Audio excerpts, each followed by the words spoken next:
Quanto a nós, queridos, vamos abrir as nossas Bíblias em Tiago, capítulo 4. Tiago 4. Eu prometi no domingo passado que hoje nós falaríamos sobre isso. Por que nós brigamos?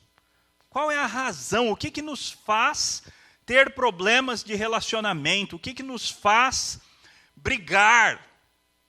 Seja como casal, seja entre amigos, seja entre irmãos, seja na vida profissional. Por que a gente briga?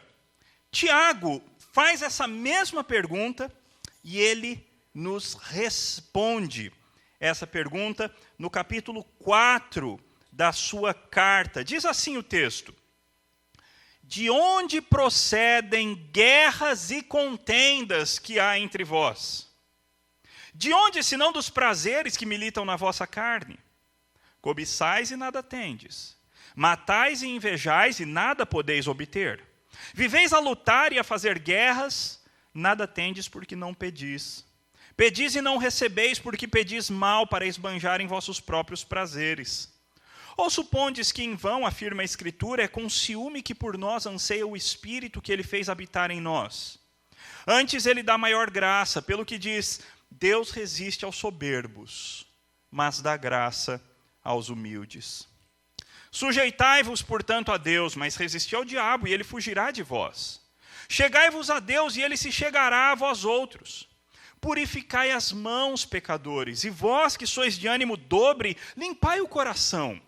Afligi-vos, lamentai e chorai. Converta-se o vosso riso em pranto, a vossa alegria em tristeza. Humilhai-vos na presença do Senhor, e ele vos exaltará. Irmãos, não faleis mal uns dos outros. Aquele que fala mal do seu irmão, ou julga o seu irmão, fala mal da lei, e julga a lei. Ora, se julgas a lei, não és observador da lei, mas juiz. Um só é legislador e juiz, aquele que pode salvar e fazer perecer. Tu, porém, quem és que julga o teu próximo? Por que nós brigamos? Por que a gente tem problemas de relacionamento? A gente tem estudado a carta de Tiago. E nessa carta nós já vimos várias lições. Então lá no comecinho nós aprendemos que nós temos que ter por motivo de toda alegria quando a gente passa por coisas difíceis, coisas que nos fazem sofrer. Depois nós vimos Tiago ensinando que as pessoas que são pobres devem se gloriar na sua dignidade, e as ricas se gloriar na sua insignificância. Depois, no capítulo 1 ainda, ele diz: suporte, quando você estiver passando por provação, por dificuldades, por coisas árduas, suporte isso com paciência e com perseverança. Ele ensina também que nós devemos ser prontos para ouvir, e tardios para falar, e tardios para nos enchermos de ira. Ele ainda diz que nós devemos ser praticantes da palavra e não somente ouvintes, que a religião verdadeira é ação social e santidade pessoal. Diz também, nos ordena para não termos fé e fazermos acepção de pessoas. Essa pessoa eu gosto, essa daqui eu não gosto. Esse daqui me agrada, esse daqui não me agrada. A gente não pode fazer esse tipo de coisa por motivos que não sejam justificados diante do Senhor. Depois ele diz que a fé sem obras é morta. Nos manda colocar um freio, como cavalos colocam um freio na boca. Ele fala: coloquem um freio na boca de vocês também, para que vocês consigam dominar o corpo inteiro. E finalmente ele conclui o capítulo 3 dizendo que inveja e divisão, quando existe um contexto onde você tem inveja e divisão, isso prova que a sabedoria que está em ação naquele contexto e naquela pessoa é uma sabedoria terrena, animal e demoníaca. E aí finalmente ele chega no nosso texto. É interessante porque, ao preparar essas mensagens para compartilhar com os irmãos, eu reparei uma coisa que eu ainda não tinha reparado em Tiago. Que o foco de Tiago, em todos esses textos, em todos esses ensinos, em todas essas lições que ele nos traz, o foco de Tiago é sempre o mesmo. Negue-se a si mesmo. Esse é sempre o foco. Ele muda a área de aplicação do ensino. Mas o ensino é sempre o mesmo. Negue-se a si mesmo. Você tem que aprender a se diminuir aos seus próprios olhos. O problema é que isso é muito antipático na nossa época. E por quê? Porque nós estamos numa época que foi influenciada pelo pensamento de muitas pessoas, como, por exemplo, desse cara, chamado Friedrich Nietzsche. Por exemplo, ele disse o seguinte: egoísmo não é ruim. Porque a ideia de próximo, e a palavra tem uma origem cristã e não corresponde à verdade, é muito fraca em nós. A ideia do próximo é muito fraca em nós. E nós nos sentimos com respeito ao próximo, na verdade, como livres de responsabilidade, como se eles fossem plantas ou pedras. Isso é Nietzsche, um dos maiores filósofos que influenciaram a nossa época. Em outro texto, o Nietzsche diz o seguinte, pode passar para o próximo, isso é muito interessante, mas vamos correr um pouquinho. Correndo o risco de desagradar ouvidos inocentes, eu defendo que o egoísmo pertence à essência de uma alma nobre. Digo, a crença inalterável que há um ser tal como nós, outros seres devem naturalmente estar em sujeição e têm que se sacrificar. Ou seja, se nós somos almas nobres, e nem todos são, segundo Nietzsche, é uma classe da sociedade só que pode ser chamada de almas nobres, os outros têm que se sacrificar por nós, porque nós somos, afinal de contas, nobres. Ele continua. Não, pode voltar. A alma nobre aceita o fato do seu egoísmo sem questionar, e também sem consciência de crueldade, constrangimento ou arbitrariedade nisso, mas, em vez disso, como algo que pode ter sua base na lei primária das coisas. Se ele procurasse uma designação para tal, diria, é a própria justiça. Ele está falando do quê? Do egoísmo. Uau! Então existe base filosófica, segundo Nietzsche, para nós sermos pessoas egoístas e que buscam seus próprios interesses. Não é à toa que a nossa sociedade é como é. Porque nós somos uma sociedade extremamente influenciada por esse tipo de pensamento, por esse tipo de atitude. Segundo a Wikipedia, egoísmo é o seguinte: egoísmo é o hábito ou atitude de uma pessoa colocar seus interesses, opiniões, desejos, necessidades em primeiro lugar, em detrimento ou não do ambiente e das demais pessoas com que se relaciona. Nesse sentido, é o antônimo de altruísmo. Um sujeito egoísta é aquele que se coloca no centro do seu universo. Diferente da cultura popular que defende que o egoísta acredita que o mundo, inclusive as pessoas ao seu redor, foram criadas para ele, somente para ele, o egoísta, na verdade, é uma pessoa que prioriza a si mesmo em relação aos outros, mas não necessariamente desprezando-os. Um sujeito egoísta é aquele que acredita que, na sua perspectiva de ser, ele é mais importante do que os demais seres. Você é assim? Eu vou te ajudar. Você é assim.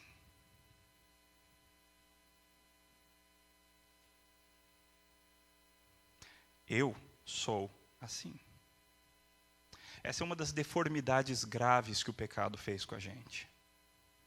O pecado nos transformou em pessoas egoístas num nível muito absurdo. O egoísmo tem vários nomes: egoísmo, egocentrismo, narcisismo, egotismo, autocontemplação, autoconveniência, autosserviço, autossatisfação, egomania, amor próprio. Esse pega muita gente. Esse pega muita gente na nossa época. A pessoa não fala, eu sou egoísta, mas a pessoa fala, tem que ter amor próprio. Tem que ter amor próprio, afinal, se eu não me amar, quem vai me amar? Mentiras do diabo.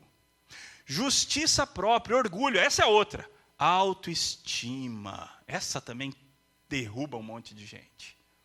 Autoestima, você tem que ter autoestima. Me fala uma vez que a Bíblia ensina que você tem que ter autoestima. Não tem, sabia? Não existe na Bíblia o mandamento, ama-te a ti mesmo. Não existe. A Bíblia fala, ama o próximo, como você já ama você mesmo. Você não precisa aprender a amar a si mesmo. Você já sabe, nasceu sabendo. Aliás, o teu problema é que você se ama demais. Começa a amar o outro no mesmo nível que você ama a você mesmo. Egolatria. Esse mostra que a raiz é religiosa. O grande problema é que nós temos um caso de amor com nós mesmos. A tal ponto de nós colocarmos Deus de lado e nós querermos ser o centro do nosso próprio coração, da nossa vida, dos nossos planos, dos nossos sonhos, de tudo que diz respeito a nós. Nós queremos adorar a nós mesmos e queremos que outras pessoas nos acompanhem nessa adoração de nós mesmos. Algumas evidências do egoísmo da nossa sociedade atual. Mídias sociais. Você acredita que na nossa época, quase todo mundo tem uma página na internet só para falar de si mesmo? Só para se autopublicar? Só para divulgar as suas opiniões importantíssimas ao mundo? E que quando essa pessoa não recebe joinhas, a pessoa fica brava? Acredita que a nossa época é assim? As pessoas se amam, as pessoas se comparam e às vezes até ficam tristes porque ela não tem, ou ele não tem, aquilo que queria ter, não é daquele jeito que queria ser. As pessoas invejam. Mas por que invejam? Porque elas queriam estar naquela condição, muitas vezes falsa, que elas veem que o outro tem. Existem raízes também para o nosso egoísmo biológicas. Quando Nietzsche diz o que diz, ele diz com base biológica. Na verdade, Darwin disse que os seres evoluem com base na adequação do mais apto. Então, o mais apto, ele consegue destruir os seus concorrentes e se estabelecer e assim propagar a sua descendência. Tudo o que Nietzsche faz é aplicar o mesmo conceito para a raça humana. Então, para Nietzsche, existe uma razão biológica para o egoísmo. Porque, de fato, em certo sentido, se o evolucionismo, do jeito que ele é propagado na pseudociência da nossa época, se o evolucionismo daquele jeito, com Deus fora da equação, se aquele evolucionismo é verdadeiro, logo já não existe mais base para a ética. Não existe base para certo e errado. Se o mundo começou sem sentido, então nada de fato faz sentido. A filosofia, eu já mostrei, também diz que o egoísmo é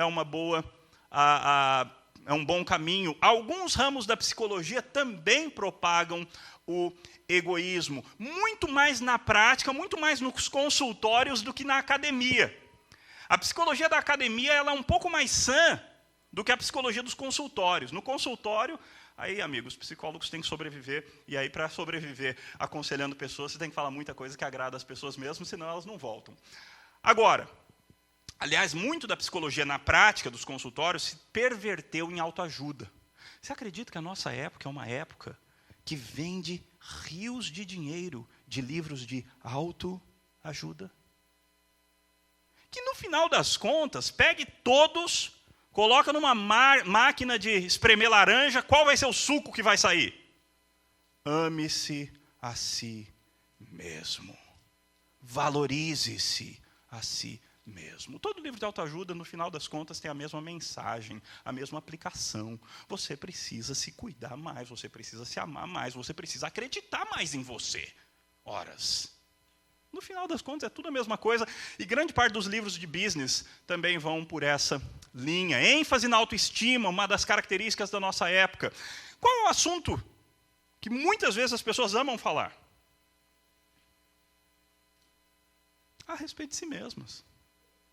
Tem gente que consegue ficar horas falando de si mesma. É impressionante. Esses dias eu e a Ju tivemos uma experiência.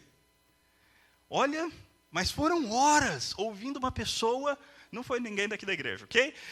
Horas ouvindo uma pessoa falar das suas características, de como ela era boa nisso, de como ela conseguiu isso, de como ela faz isso, de como ela faz aquilo. Uau! E muita gente consegue falar horas acerca de si mesmo, ou mal acerca dos outros. que é uma outra maneira de você falar acerca de si mesmo. Você diminui os outros e aí você automaticamente fica melhor. Qual é a lei de Gerson no nosso país? Você tem que levar vantagem em tudo. Que, aliás, o Gerson é aquele jogador de futebol famoso, etc. e tal. E certa feita ele disse uma coisa parecida com isso, e essa virou a chamada lei de Gerson. Que ele, inclusive, já falou, gente, não foi isso que eu quis dizer, etc. e tal, mas não tem jeito. A coisa foi perpetuada assim mesmo. É essa coisa brasileira, porque é bom, porque é isso que é o brasileiro. O brasileiro, muitas vezes, tenta levar vantagem em tudo. Pois é. Nas mínimas coisas, ele tenta levar vantagem em tudo. Isso não é o brasileiro, isso é o ser humano. Isso é você. Isso sou eu. Essa é muito legal. Ela falou para eu não falar que era ela, mas foi ela que me falou. É impressionante na nossa época, se você disser para uma pessoa que ela está na média, isso é quase xingar. Se você falar assim, olha, você é um jogador de futebol mediano. As pessoas ficam bravas. Porque ninguém quer estar na média. Estar na média significa ser melhor do que muita gente, pior do que outros. Você está na média, você está no normal. Mas as pessoas não querem ser normais. Fale isso do meu filho, então. Olha, o teu filho é na média, ele é um aluno mediano. Professora ridícula que não sabe nada. Porque ninguém quer ser mediano. Nós queremos ser pessoas especialíssimas e que nossos filhos sejam ainda mais especiais do que nós conseguimos ser.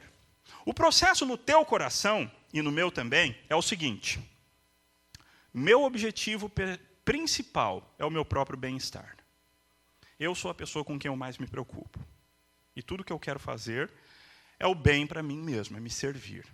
Então, de duas uma, eu luto para alcançar o que eu quero, né? Tem gente que é brigadora, a pessoa vai pisar nas cabeças, né? Essa é a proposta de Nietzsche. A pessoa vai pisar nas cabeças, vai fazer com que outros se sacrifiquem para que ela seja louvada e adorada. E os outros, existe uma outra ala da população que vai fazer, ou eu manipulo para alcançar o que eu quero. Então eu viro um agradador, ou eu lanço mão da autocomiseração, que é um baita instrumento de manipulação, ou eu uso a mentira. Com qual objetivo que a gente lança mão desses artifícios pecaminosos? Buscar o nosso próprio eu, coisas que a gente acha que a gente quer, que a gente precisa, ou que a gente de fato quer, ou que a gente acha que precisa. Nós amamos servir a nós mesmos. E o ponto final é, eu minto ou racionalizo para outros e para mim mesmo a respeito da situação. Esse é o foco de Tiago. O foco do livro inteiro é que você entenda isso.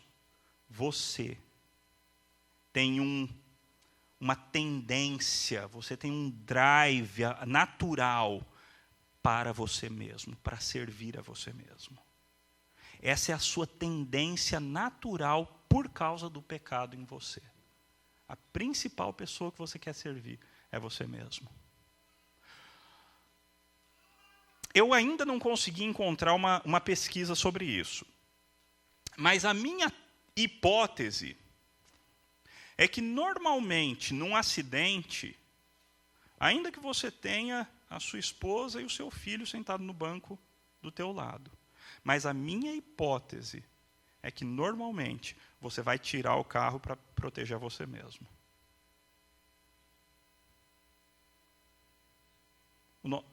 É o reflexo. E eu ouço bem.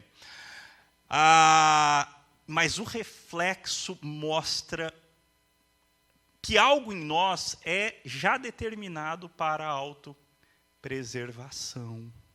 E nós somos assim mesmo. Tiago, então, vem para nos ajudar. Ele vai falar sobre o egoísmo na área de relacionamentos, ok? Mas o assunto é o assunto da carta inteira. Então ele começa com essa pergunta: de onde procedem guerras e contendas que há entre vós? Por que você briga com a tua esposa? por que você briga com o teu marido? Eu acredito que exista amor, mas por que, embora exista amor, ainda existem brigas? Por que nós temos problemas de relacionamento, às vezes, com os nossos pais? Às vezes com os pais do esposo ou da esposa.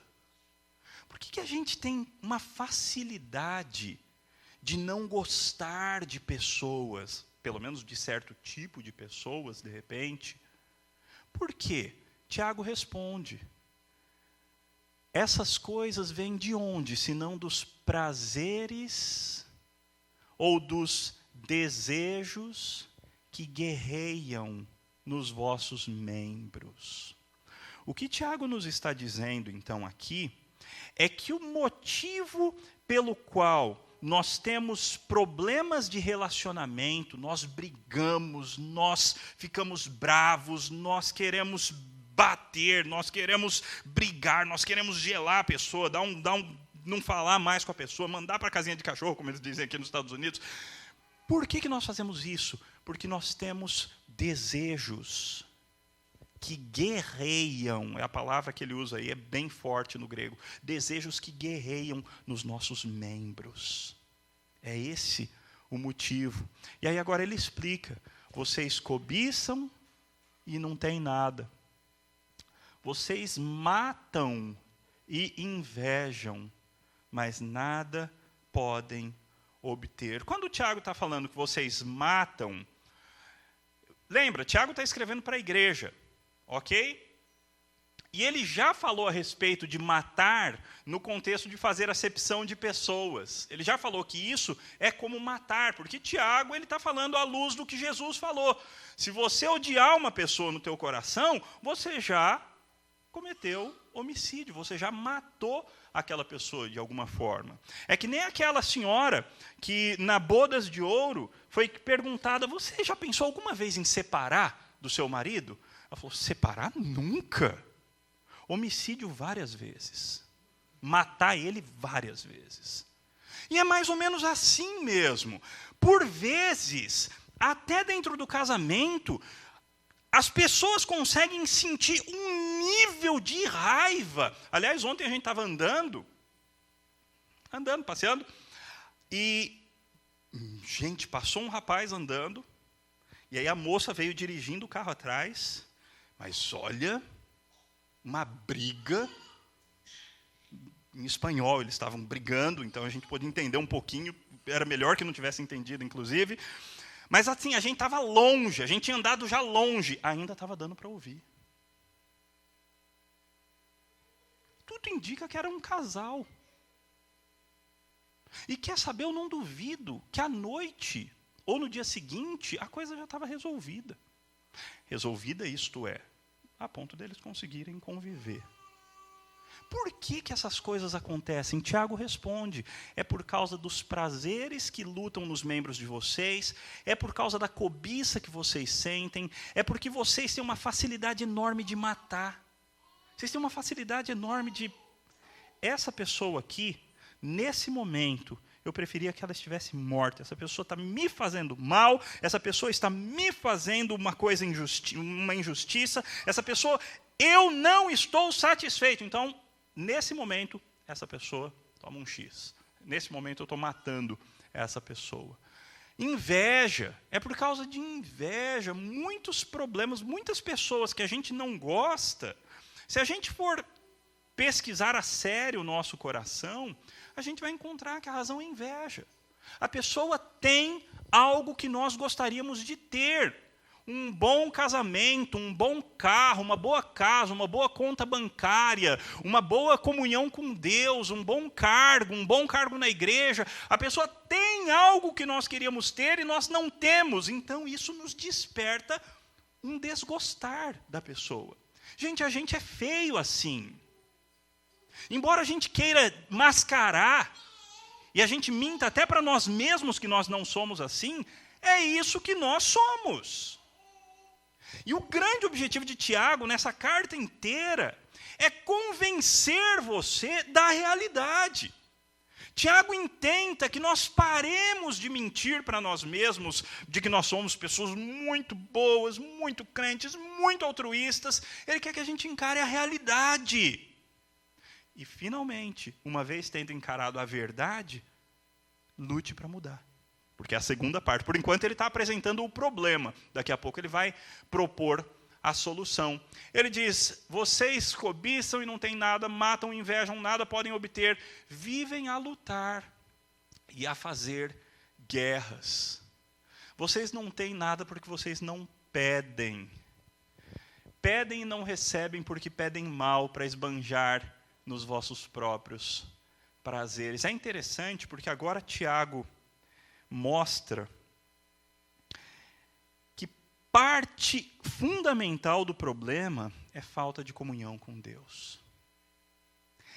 Quando Tiago diz, vocês não pedem, ele está dizendo, vocês tomam sobre as forças de vocês mesmos construir a própria vida de vocês. Vocês se amam exageradamente e as armas que vocês lutam para construir o império de vocês são armas erradas. Ao invés de vocês pedirem a Deus. Aliás, às vezes vocês pedem, ele diz, mas vocês pedem mal. Vocês não pedem coisas que são verdadeiramente boas para vocês. Vocês pedem coisas más para esbanjar nos vossos próprios prazeres de vocês. Se você achava que estava duro, Tiago vai mais forte ainda daqui a pouco.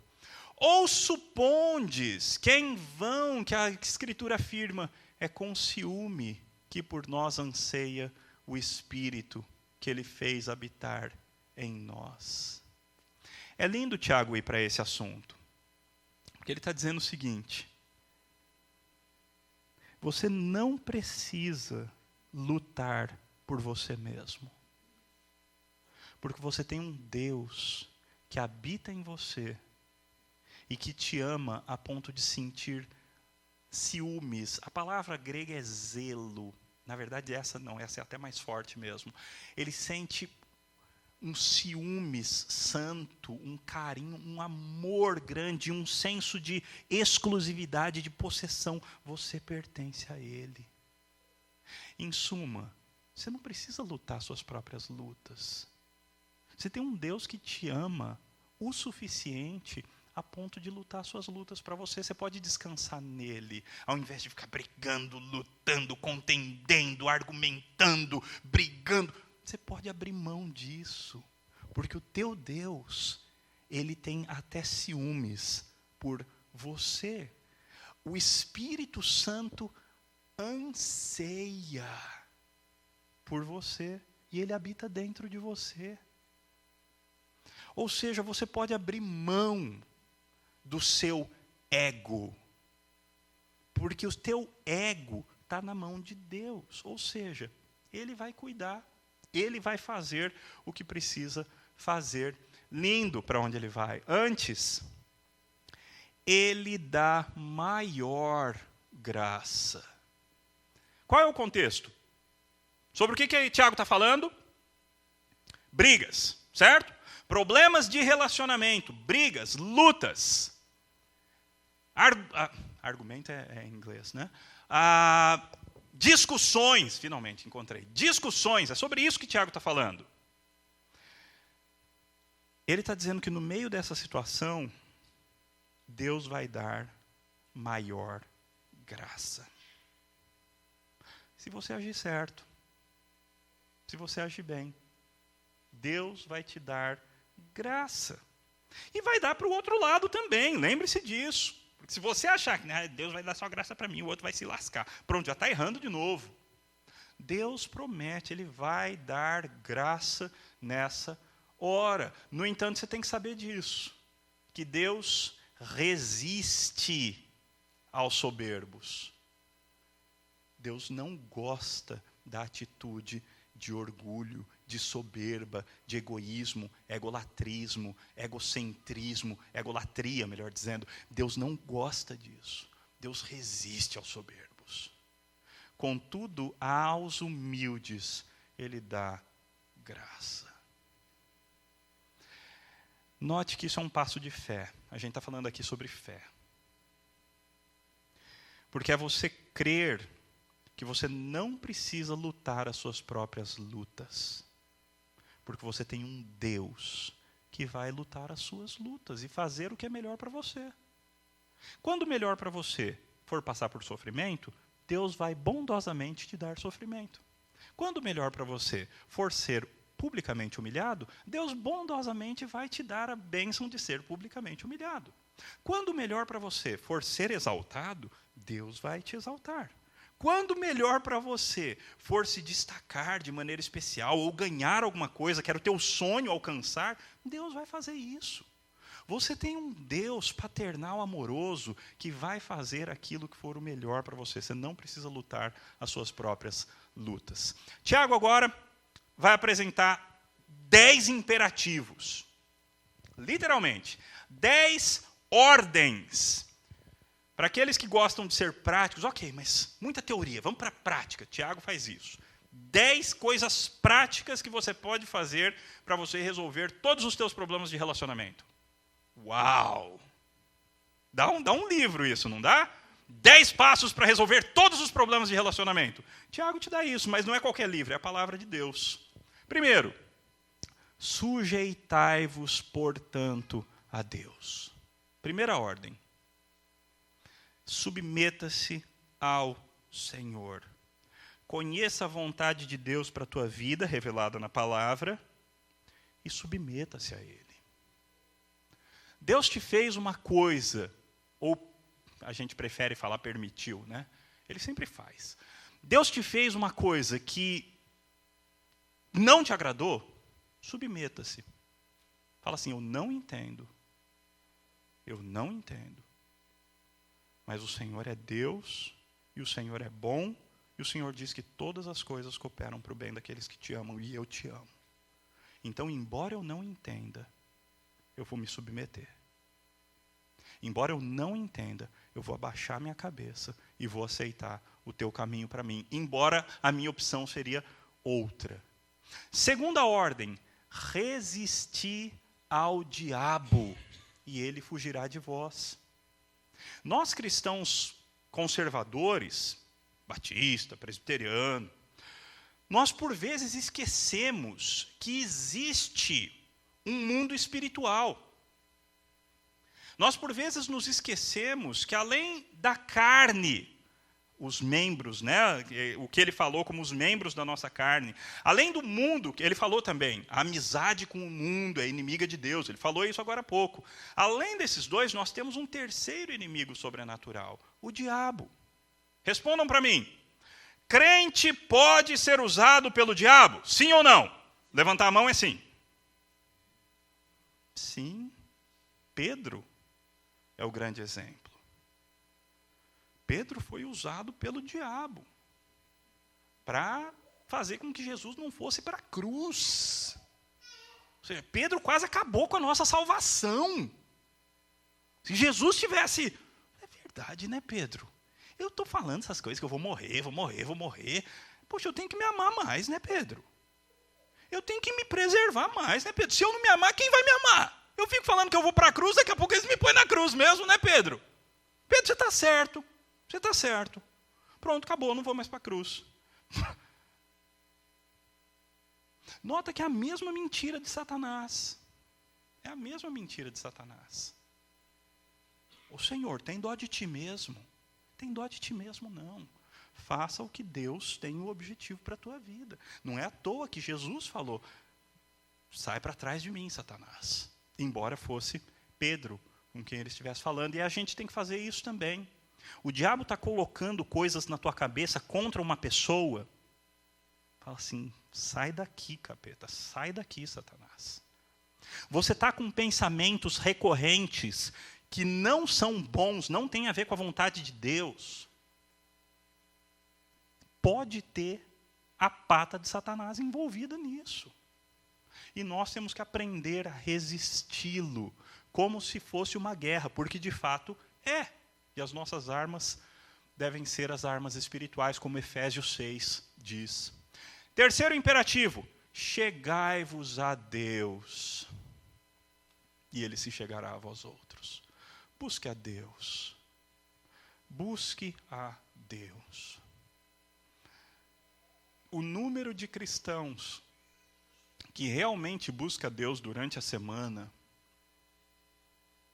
eu calculo que ele seja vergonhosamente menor do que deveria ser. De cristãos que assim, que pegam a Bíblia durante a semana, que gastam um tempinho, eu não estou falando de horas não, gente, eu estou falando de um pouquinho pelo menos todo dia. Estou falando de ler um pouquinho pelo menos da Bíblia e fazer uma oração pelo menos durante o dia. O número de cristãos que de fato faz isso é pequeno. E a gente tem essa promessa de Deus: chegai-vos a Deus e Ele se chegará a vós outros. Deus se deixa achar por aqueles que o buscam. É por isso que nós, como cristãos, nunca temos a desculpa. Nós não temos desculpa. Mas a situação foi difícil demais. Não temos desculpa. Deus disse: você me busca, eu estou aqui. Você vai me achar. O problema é que nós não o buscamos, e aí na hora da dificuldade a gente cai. Quarto imperativo: purificai as mãos, pecadores. Purifiquem as mãos, não usem os membros, e no caso as mãos de vocês, para fazer aquilo que desagrada a Deus. Tenham mãos puras. Paulo fala sobre isso também, né? Os varões levantando mãos puras a Deus nas suas orações. E vocês que têm um ânimo dobre significa uma vontade dividida. A palavra chique para isso é pusilanimidade. O pusilânime é a pessoa que hoje quer uma coisa e ainda hoje, daqui a poucos minutos, quer outra. O que Tiago está dizendo é: se você tem esse tipo de atitude, uma hora você quer a Deus, mas outra hora você já está doido pelas coisas do mundo, limpe o coração, o problema está aqui dentro. Então, purifiquem o coração. Depois vem 3 imperativos bem rapidinhos: afligi-vos, lamentai e chorai. Normalmente, numa discussão, nós nos enchemos de tão grande autojustiça, senso de que nós estamos certos, que o choro pode até vir de raiva, ou aquela sensação de injustiça extrema que te faz chorar. O que Tiago está nos convidando para fazer não é esse tipo de choro. Tiago está falando: olha, nessa hora, lembra que você é muito pecador. E que se você não fosse tão quebrado como você é, as coisas estariam diferentes. Então chora, aflija-se, lamente com profundidade, não por causa do outro, porque o outro está te fazendo tão mal, mas por causa de você mesmo. Gente, imagina como isso muda relacionamentos. Se eu começo a me afligir, lamentar e chorar por causa dos meus pecados que me fazem ter brigas, contendas, discussões. É esse o convite de Tiago: foque em você, nos teus erros. Converta-se o vosso riso, isso é um imperativo, embora eu tenha esquecido de pôr ali em vermelho. Converta-se o vosso riso em pranto e a vossa alegria em tristeza. Algumas pessoas têm essa tendência, né? Num problema de relacionamento, quando a pessoa conta a respeito da briga, a pessoa tem uma certa alegria, um certo gozo, pela sensação de que eu estou certo e o outro está se lascando, alguma coisa assim. Tiago fala: não, está tudo errado. Se você está num problema, numa dificuldade de relacionamento, para de rir.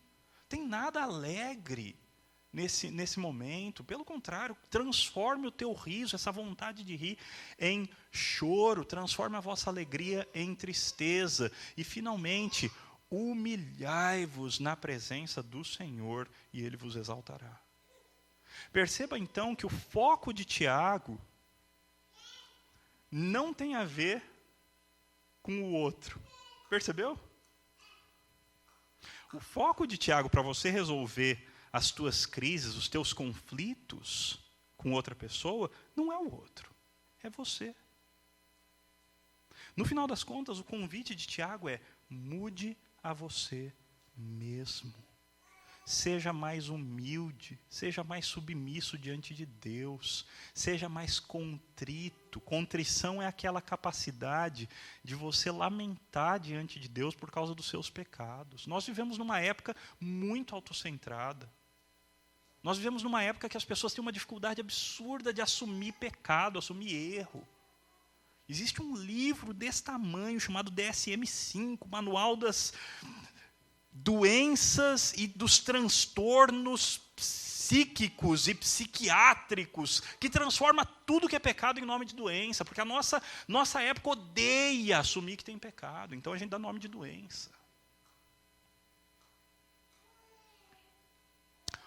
A proposta de Tiago é: resolve o teu lado. Mude você. E aí então você vai evitar problemas de relacionamento. E finalmente, Tiago termina dizendo: irmãos, não faleis mal uns dos outros. É tão fácil, não é?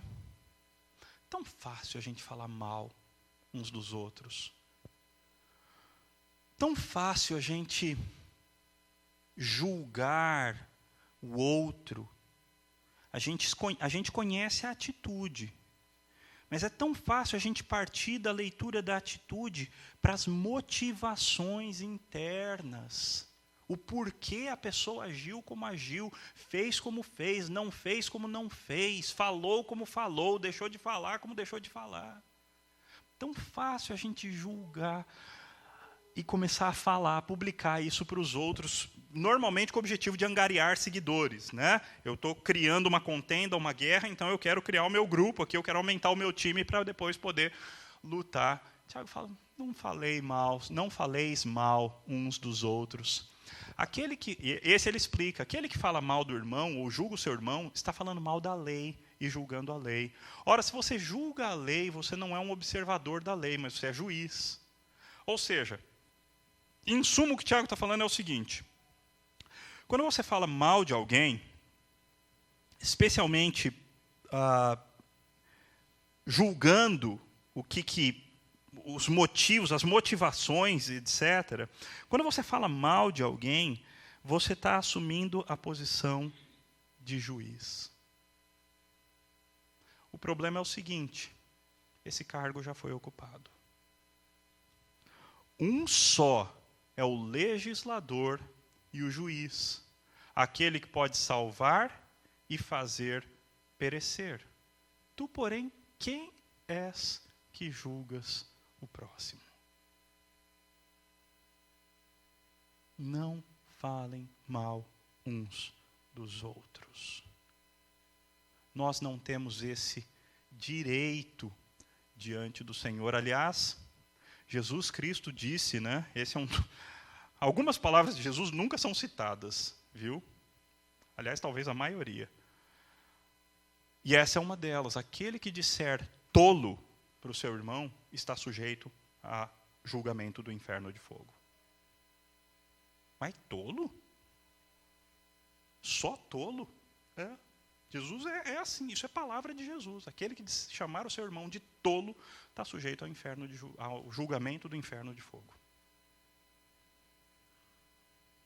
Nós não temos o direito de tirar o lugar de Deus e assumir a nossa posição de juízes. Conclusão.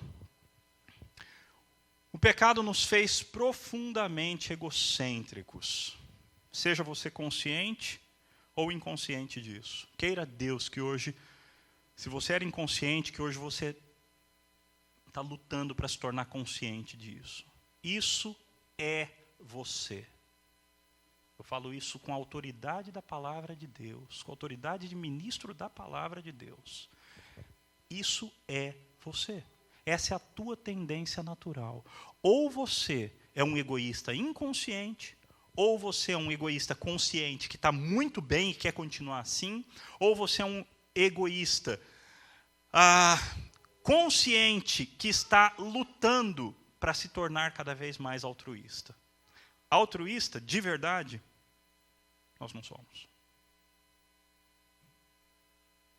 Então o teu estado pode ser esse. Você já entendeu que você é isso, que você é esse monstrinho. E você está lutando. Essa é a posição onde a gente deve estar. Ok? Porque com a força do Espírito, a gente consegue boas vitórias nessa batalha. Mas continuamos errando de vez em quando ainda. E aí a gente se arrepende, assume e continua lutando para mudar. A carne, o mundo e o diabo te influenciam para você ser uma pessoa autocentrada. Não é fácil ser diferente. Porque você tem uma força interna, o que Tiago chamou de os prazeres que lutam, que guerreiam dentro dos seus membros. Você tem uma força interna te empurrando para o egoísmo. Por isso que Nietzsche chegou à conclusão, esse é o natural. É porque ele está olhando o homem, analisando o homem a partir da queda, e não a partir da criação e da redenção. Você tem uma força externa. O mundo à tua volta te diz que você tem que amar você mesmo, que você tem que cuidar de você mesmo. Às vezes, conselhos de pessoas, sejam amigos, sejam profissionais, te dizem, não, você tem que se amar. Não, se a pessoa está te fazendo sofrer, faz ela sofrer também. Você tem vários conselhos terríveis, e pessoas, e músicas, e filmes, e séries, e novelas, e tudo que é pressão da sociedade, te empurrando para você ser cada vez mais autocentrado, focado em você mesmo. E o diabo ama essa história. O diabo, como eu ouvi um pregador dizer a respeito desse texto, ele dança quando você está brigando. Ele dança quando você está autocentrado e isso te leva a ter problemas de relacionamento. Enquanto isso, Cristo chora. Porque você está fazendo exatamente o oposto do que era para você fazer, segundo ele te ensina. Pode mudar, por favor. Entre muitos outros pecados práticos, nossa egolatria nos leva a brigar com os outros. Vejam, algumas opções, existem outras, tá? Quando somos injustiçados. Existem alguns de nós que têm uma tendência absurda para se achar injustiçado. Absurda. A maneira de nós vivermos o nosso egocentrismo é nos achando injustiçados o tempo todo.